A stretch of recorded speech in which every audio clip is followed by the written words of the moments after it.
Hello. So I am a few minutes early for this live, which is totally okay. But if you are watching hashtag live, hashtag replay, let me know you're here and let me know your takeaways.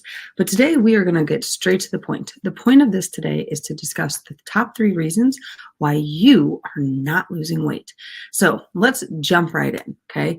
What I want to throw to you is a scenario that you've either been dieting for years, you have dieted, you are dieting, you want to diet, you have all these great dreams and plans, but you're just not seeing the results that you want.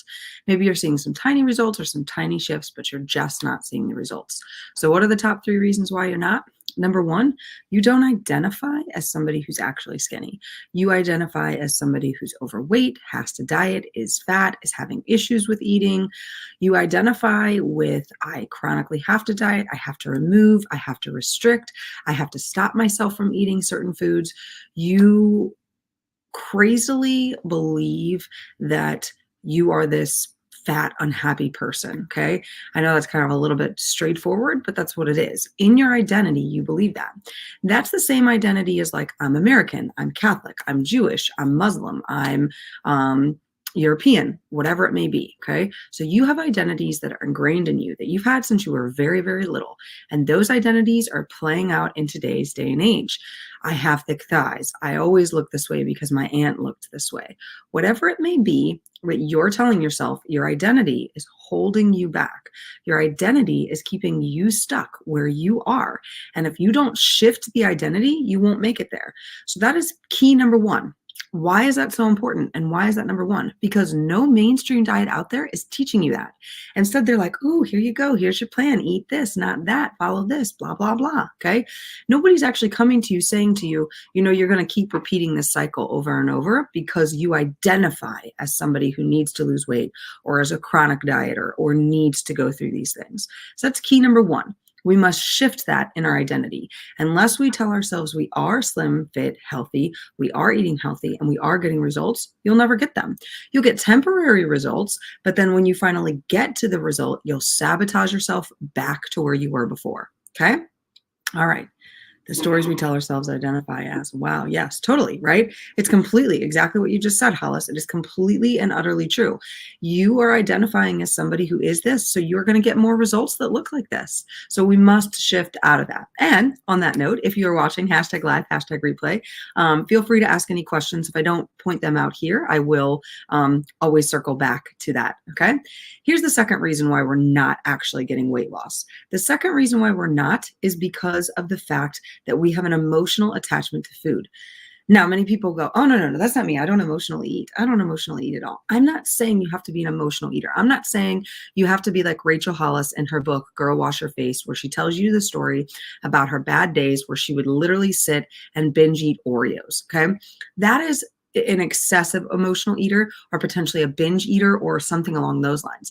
Emotional eating is things like I eat ice cream and cake because it's a party, okay? Emotional eating is, oh, the weather outside is so cruddy. I just want something warm, like soup or like my mom's homemade beef stew or something along those lines. Or we eat rice at every meal. So rice is a staple. And if you try to take rice from me, I feel like I'm not getting what I want, right? By the way, you probably are making it live now because it's 12:30 Central Time instead of Eastern Time because I move time zones, but my day doesn't change. So anyways, that could be why. But yeah, I'm glad you made it.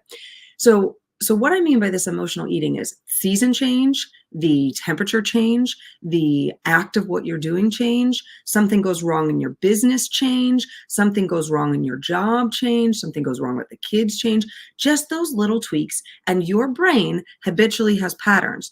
Oh, she doesn't feel so good. Well, I can't get her to shift feeling better for this, but I bet you if she ate some chocolate, she'd feel better. Maybe later on you get guilt from it, but in that moment you get that solidification of, oh, I feel happy.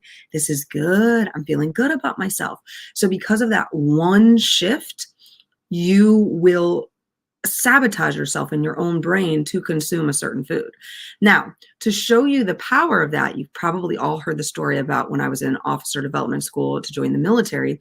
When I couldn't get a hug from my mom, all I wanted was chocolate, but I was unable to receive the chocolate, right? So I cannot physically get the chocolate myself.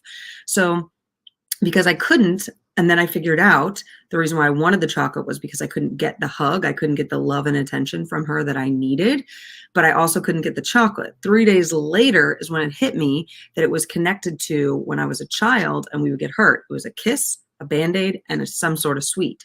So I associated that as something that I needed to make myself feel better. Now, fast forward to now, my husband's deployed, and there will be moments that I'm like, God, I just miss my husband so much. And I think maybe a chocolate will do it. It does nothing. The chocolate does not solidify any sort of happy feeling in me. I don't go for chocolate to try to boost my mood. That's how you know you no longer have emotional eating, where it doesn't control you. Same with a donut. If a donut walks into the room, all the things that go on in your head, who's eating that? That's a fat pill. That's going to make them go fat.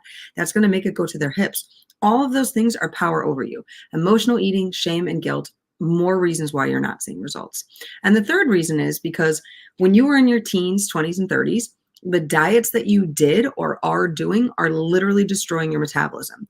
If you know somebody in your immediate family that was like, oh yeah, when I was your age, I could do the same thing. But now that I'm in my 40s or 50s, it's like I gained the 10 pounds and I can't get down the 10 pounds. And to get down the 10 pounds, I have to be super restrictive and stay completely on par. Why? Because you ruined your metabolism in your teens, 20s, and 30s. And that's what people are doing nowadays. That's what the mainstream diets are doing. They're setting you up to mess up your metabolism. So in your 40s, you crave them. You have to be on them. You need more of them because the dieting industry is making its money off of you staying on the diet. Now, I get that. You're saying, oh, well, Leslie, don't you make money about me staying on a diet? No, because I give you all the tools and keys for you to progress forward. I want you to be able to sing my praises in 2 years from now, being like, oh my God, yeah, Leslie Urbis and this food emotion code. I literally did it for 6 months with her and my whole life transitioned and the weight just shed off and I've been able to keep it under control. I don't want you to be like, I'm a Weight Watcher for life, okay? I don't want you to be like, oh, I'm a food emotion code member for life. I want you to say, I did this. Sure, you may want a touch here or there where you're like, oh, I would like a little bit more of this information. I'd love to learn a little bit more from Leslie again. There might be a piece that you might want to come back to, but there's no desire for you to chronically be doing it, okay? So 3 things again. 1, your identity is telling you that you are supposed to be overweight or you're supposed to diet. Number 2, your emotional attachment to food and shame and guilt is keeping you stuck. And number 3 is the diets that you've done in your past have set you up for failure now. So you will do all the things before you decide that the food emotion code is for you, right? The majority of people try to, right? I'm going to check my hormones. I'm going to see this doctor. I'm going to try this diet. I'm going to try this thing. I'm going to get a personal trainer. I'm going to get that. I get that. Everybody wants to take those routes because they seem easier or they have more clinical results, or unlike some of the testimonials I post, they do the before and afters and you're like, oh, that's amazing. Here's the thing. 80% of people are overweight or obese and 80% of people are dieting. So you can try all those mainstream ways and you're going to be still in that 80%. If you want to shift yourself to the 20% and be like me and the Food Emotion Code members, you're going to have to shift that.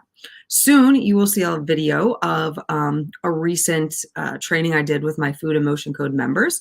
So I have a group program called Beat the Scale through the Food Emotion Code. I am having another free training for that towards the end of this month and opening up that group program again. It's always open for new members. We let people in at all times because it's just a group that everybody loves to do. But in the beginning of our session this Monday, every single person had a great story. One girl's lost 25 pounds this year. One girl had her skinniest year yet last year. This year, she put on her same summer clothes, completely loose. She has not been tracking, no counting, no portion controlling, none of that BS that everybody tells you have to do. Another girl who was kind of plateaued lost 2 pounds and 2 inches. She doesn't have much left to lose. So that was a very good weight loss for her. And then another girl joined our group and she was super excited that she finally said yes and stopped waiting. And that was what she was really excited for. And you're going to see that and speak and hear from them. Because here's the deal. I want you to learn. I want you to shift these things. I want you to see a difference in your life. I want you to stop being the 80%. Okay. I am sitting here at 36 years old with 2 very small kids at a weight that I was when I was probably 13 years old. Maybe 14 or 15. Okay. Like that's crazy. I don't portion control. I don't meal plan. I eat what I want when I want to. I just ate a cookie with my daughter before she laid down for nap. And why am I telling you these things? Because we are cramming down the wrong things in our dieting system. And that's part of the problem. If you want to learn more about this, on Saturday, this Saturday, I am speaking at a Les Brown event. I will be on TV. It will be on like your Roku and all that good stuff on Amazon TV as well, or Les Brown. All you have to do, I'll post below this a link so you can register. There's a bunch of other speakers there, but I'll be speaking to this as well, and you will get that. You will get that information. The only other thing I wanted to comment was very interesting. Thankfully, I got rid of those habits with the help of exercise. Totally. So what you did there was you replaced the addiction of the emotional eating with the physical activity. What will happen if you're ever unable to be physically active? So let's say, thanks, Hollis. Let's say that so a lot of people will say that, like, oh, now that I'm physically active, I don't have those things, because physical activity gives you those happy emotions that you may not need the food. But if you injure yourself, become unable to perform the exercises you like, the problem then becomes that you will go back to those things and sabotage, because your brain only knows one other pattern. So you must shift these things. Like, I love physical activity. I rely on physical activity every day, but there are times I can't. I had 2 C-sections with my kids, so there was a period of time I couldn't. So I must find a different way to be emotionally satisfied. And at that point, like I've pointed out, the chocolate didn't mean anything anymore. That couldn't be it. So I had to go to other ways to emotionally help myself. And those are all the clear paths that we must take to get results. Ramsey, thanks as well, too. You were impressed by my pitch. The deal is that I don't even want this to be a pitch. I want you to understand that this is your life. Like, you have one option: stay in the 80% or become the 20%. And that's up to you. All I can do is implore to you that these are the things you need. And the reason why you're just now hearing about them and you're like, I don't know if I can trust her, I've never heard this before, is because the dieting world doesn't want you to know. If you actually lose the weight and you're not a Weight Watcher for life, they'll fall, right? Okay, that's it for today. Every Wednesday at 12:30, I plan on coming live. So you will see me every Wednesday at 12:30 without fail, even if I have to, do it in a weird way. So feel free to watch and see where we get to. And then, of course, like I said, this Saturday is the Les Brown event. If you want to register, I will drop the link. And at the end of this month, the 20th, 21st, 22nd, and 23rd of June will be the live event to relearn the information about Beat the Scale through your food emotion code. If you would like to join the members in my group who are already succeeding and getting the weight loss they want without the diet they thought they had to have. So I hope you guys have a great rest of your day. Enjoy it, and I will chat with you later. Bye, guys.